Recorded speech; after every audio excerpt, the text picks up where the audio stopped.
गफलत दिल को वीरान करती है, तबीयत में खुश्की लाती है। गाफिल कभी ना बने। कुरान मजीद फुरकान हमीद ने इरशाद फरमाया कि इक़्तरब लिन्नासि हिसाबुहुम, फरमाया लोगों के हिसाब का वक्त करीब आ गया। वहुम फी गफलतिन मुरिदून, और वो अभी भी गफलत में मुंह फेरे हुए हैं। टाइम आ गया हिसाब देने का, लेकिन वो अभी भी गाफिल हैं। हमारे जो ज़्यादातर नुकसान ज़िंदगी में हुए हैं वो सिर्फ हमारी गफलत की वजह से हुए। हमने चीज़ों पर तवज्जो नहीं दी, चीज़ें गड़बड़ हो गई। जिस आदमी ने फूल लगाए हों, फल लगाए हों, खेती लगाई हो, वो दाना डाल के पानी दे के फारिग नहीं हो सकता, उसे तवज्जो करनी पड़ती है। और किसी ने कहा था माली जींदे हों तो फिर बूटे सोकदे नहीं।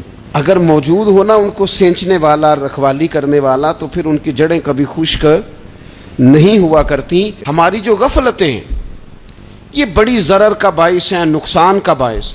मजबूरी माफ़ होती है, गफलत माफ़ नहीं होती। हमारा आजकल जो मसला है वो गफलत का है। ढेर सारे लोग हैं, समझदार भी हैं, सियाने भी हैं, मामला फ़हम भी हैं, बाशऊर भी हैं, तालीम की डिग्रियां भी रखते हैं, लेकिन अगर उनकी ज़िंदगियों की तकलीफ़ों को देखा जाए, बेआबाद रूह को देखा जाए और सजदों से उनकी दूरी को देखा जाए, तो एक ही बात समझ में आती है कि पता सारा है लेकिन ले डूबी है गफलत।